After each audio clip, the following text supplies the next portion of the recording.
whawhelo i atu sa moe o na tūlanga wharupea. Mai maunga te tele se ia o i whana witi. Le whangaloina le whawhelo ai ma whatalo whatu le whainga luenga ngā lulue le tua e so se whatu whaitaulanga. I tu tonu o sa moe i Kalesia Kerisiano Uma. Whatalo whatu tai whale malo. Te nane, le tapo inga ta mam tina mātutua, tono mo to malawa. Ai mai se foi o le whai ngā luenga ngā lulue le tua lo whawhale le malu ma whawhale tuia. Inu mawhioanga, a wale upu fola po le sa vali le li. O le atato upepese le viinga o le tua o sa unia,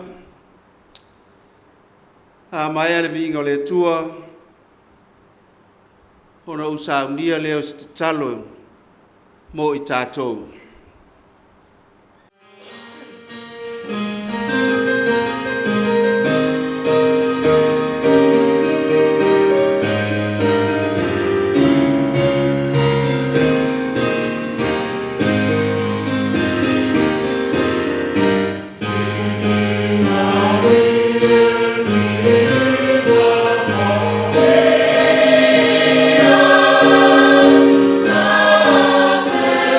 Yeah.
mātou tamai o le langi. Whaftairo wanga le lei, whaftairo lofu sisiri ese mo I mātou lau whanau. Wa mātou wala watu mo le nganga tumu le whaftai, I la ufio, se awina mai le mana o lo nganga po ia. Fisosoani, I se savali mo I mātou. Ti ute mo whaiva le tai au se ia pa ia le afi afi, le ali ie, ia I lo wanga le lei. Wha mangalo I mātou le ali ie wha mole mole, I le suafo Yesu Keriso. Amen. Le maua se au o le ne yaso, se manatu e wha au tu iai la ngona, ma wha moe moenga uma. Ma le tusia le apostolo Paulo ya Timoteo. Lua le Timoteo lo na mata upu e lua. O te fia wha ngaina le fwai upu mua mua, se ia wha ngata I le fwai upu e tolu e wha pelo na whai tawina. O le nei, o oelo watali ie. Ia wha maa losi oe I le alofa, tu noa o le ali o Yesu Keriso. Le mea fo ina e wha longo mai ai ia te au ma mori mau I e to tele. Ia e tu ina atu ai I tangata wha maoni. O e uma whai ona e awa wina atu ia inis. O le nei, ia e au I mea e tinga ai. Wha peo si tangata tau ele lei a Yesu Keriso. Samo ai, tala le apostolo Paulo lona tali o Timoteo. O le tala e manino. Pe a tatou mawhau le taimina tuina atuai Paulo I lana ngā luenga e tā lai le tala le lei a le li. Si la fia e le atunu. Si la fia e le atunu mea uma. Si la fia e le au kerisiano. Mea na tutupu le apostolo Paulo I lana ngā luenga. Mai le tala Paulo I lona atali. Wha mahalosi le alofa. O le tala le na Paulo na whai atu lona atali. Wha mahalosi le alofa. Le wha fonga mai e Samoa. E wha whewhea na e wha atino le wha mahalosi le alofa. O lau ngā luenga li tae au, o lau anga atu le afi, e wha whewhea ne e whaia. O te tonu o le mea te whai ngā luenga ai, o le aonga, o lau ainga, o le kale sia, le nuu ma le atunu. E wha whewhea ne e whau. Wha whewhea ne e tau atu, le wha mahalosi le alofa. Aina whetalai Paulo I lona atali I Timoteo. Ia e tau e peo le tangata tau le leia I Yesu Keriso. Aua e te whawaiwai. Aua e te nanase me tasi e te tau ona e tau watu I tangata. Ia e awa atu ia I lātou I mea le lei. Ia e whaamanu ia atu ia I lātou. Ma tau watu ia I lātou. O le tala le lei a le li. Samoai. Wow, Samoa. E iai taimi e whewua iai o tātou tika whale atunu. E iai le taimi e whewua iai o tātou tika I whale nuu. E iai le taimi e whewua iai tu tono e kālesia, tu tono a inga. A o le upu o le li na tuina mai a I tātou. Ia tātou tau e pei o le au tau a Yesu Keriso I tātou o tangata tau le lei. Whawe wheo na tātou o e tau watu o I tātou o tangata tau le lei. Tau watu le amio. E tau watu le ngangana. E tau watu I mea uma e te whaia o au ngā ruenga. E te whaatino I le alofa. E te whaatino I le wha maoni. E tau tala ngā luenga e whai. Wau mai e le lii. Le tala le leia I tātou. Aisea. O sila fia e le lii. le tele o whainga tai o mai ai tātou I lea vai tau ma lea vai tau. Waia sila fia fo I le vai tau o whainga tā. Waia le tula fo ina I tātou e whanu. O waia mana o ia I tātou te tau o tangata wha maoni lu mo le tua. Ia ve sea le wha upua. Ia ve sea ia tātou le wha maua Ia ve sea ia I tātou manatu le lei. Ia ve sea fo ia I tātou langona le lei. Le foi tala le sao. I mafua ai o na tātou fe vai ai. Tātou I lo le tala ia Paulo. Ina ua ve sea mo yo ia I tono le whale pui. Le asa au o ia I malanga. Na momori ato ia I tangata malato te talo mo ia I lungo le wafu. Ma whātou wha atu mo loi mata ia te ia ina ua sa au le malanga ma luese atu mo ia I lungo le wa. Tātou I loa le whaingata. Tātou I loa le tinga. Tātou I loa lea. Mo malia o ia e tau mo le li. O saunia fo yo ia e oti mo le li. Ina ia wha mangaloina. Ma ia ngā lue wha tasi mai. Ese le tongi ola le wha ola. Nā o ina I tātou. Nei ia mawhai o na tātou ola I mata upo. I tātou tangata kerusiano. O I tātou o ni ave whi au o le tua. Tātou te avatu le tala le lei. Ina ia whaafai fie ai me uma. Wa I tono tātou atunu le tele o filifilinga ese. E ai le taimi wale iloa I le watapuia. E ai le taimi wale iloa I le tama, lona tama, ma lona tina. Wa iai foi le taimi wale iloa ai e tātou tangata ola. O I tātou tangata le whengainga na osi ma le tua e ala I ana au na ngā lulua e tonu so se nuu ma se awhio anga. Au mai I tātou le whamanatu. A whai wai I tātou le alofa tu noa o le tua. Ma le whamaoni le alofa. O I tātou tangata tau le leia Jesu Keriso. Tātou te talo mo tātou. Ia ave sea ia I tātou. Le tele o whaingata. Ai whai mai pau. Tātou to tuli o tātou tuli vai. Ma tātou whawhitai atu I le tua. E ui ina tinga au ono le ngā nuenga le li. Ai o le a o te talo. Ma whaia mea uma. Whamanu ia I le tua ia te o tau. Angale le mai le tua ia I tātou. O ti ute ma whaiva. Wawai nga uma o le a tātou whenga iai. Mai le tai hao se ia oi le afi. Tātou whawhuk I le whawhitai I le tua. Le ala whai mai whanunga le lei. Le ngoto atu o le la.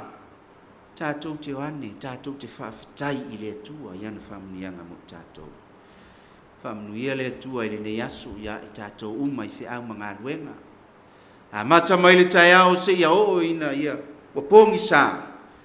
Whapena ana iai lo nanga le lei tau muli ia I tātou. Whamunuia se o tātou atunu. I tiu te mawhaiva, whanau ia o onga, o ngā ruenga ma mea uma. Hanga le lei le tua ma tuli loina I tātou. O le a tātou te talo.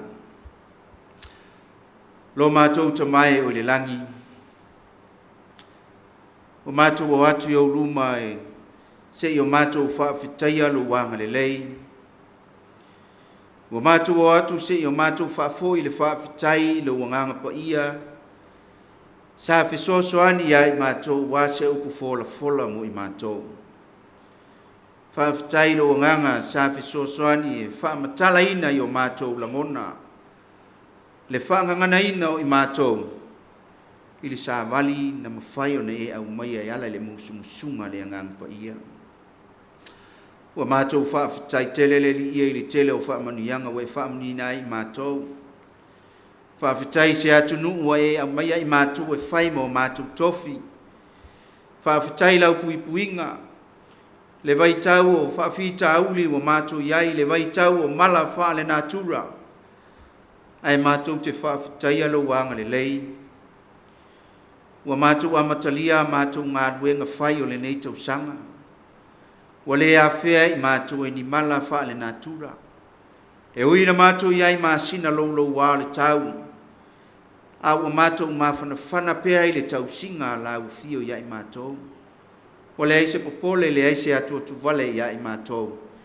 O lo wanga le lei ma lo olofa. Ua e whaamni nai I mātou ma whaasaunga le mui nai I mātou le li ie. Mātou te talo whaafetai ono ni tai wa e whiriwhilia mai le langi e tai si o mātou wātunu. E ui na iai le tele o whainga tā ma pua ngai lo lātou tūlai mai le li ie. Ai mātou te talo ma le nganga loto mo lalo. E whaafo I atu le whaafetai I a te oe. O lau whiriwhilinga ma lo whaangaina o I lātou. E tai si o mātou watunu I le file mu ma le saunga le mu. Le li ielo mātou tamai. Ia ilo wanga le leia I lātou. Ia e whiriwhiri le langi. Manatu, malangona le leia musu I ai I lātou. E whaato o file mu ai si o mātou watunu.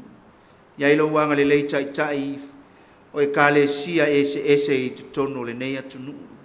Mātou tutu whaatasi ma mātou ngā lulu e whaatasi. Ma mātou o atu I lau fia o wase manuia o Samoa mo le numanai. Mātou wala o atu le li ie. Whaamanuia I tamama tina mātutua. Lo latou whaiva lo filimo le tāpuai. I maota malawa wale alo whaiva o si o mātou atunu I fe au mga luenga I le aso ma le aso le li ie. Mātou wala au mo lo wanga le lei. Whaafua lolo latou soifua. Ia iailo wanga le lei ia I latou. Ina ia mawhai. Ora musuia pea I lātou, I langona ma manatu le lei, e whaavai ai a inga, tautu ai nuu, ai maisio le tautu ai no lau, fe au ma lau ngā luenga I tutono nuu mawhio anga. Mātou wala au fo I a te oe, whaamanuia mātou a inga, o whanau alo watu nuu I so se tafo le nei lalolangi fe au ma ngā luenga, o a onga le lie, Mātou wala au ia iai lau pui nga saunga le mu iai lātou. A walo lātou sa ili atu, e le ngata o manuia o nuu maainga o lo watunu. Ai sili le manuia o e kale sia I tutono o lo watunu. Whaamanuia le ofisa whaasala lau le li ie. A wale tu ina atu o lau sa mali. Lo lātou tau tua whai pea. Ina ia mawhai.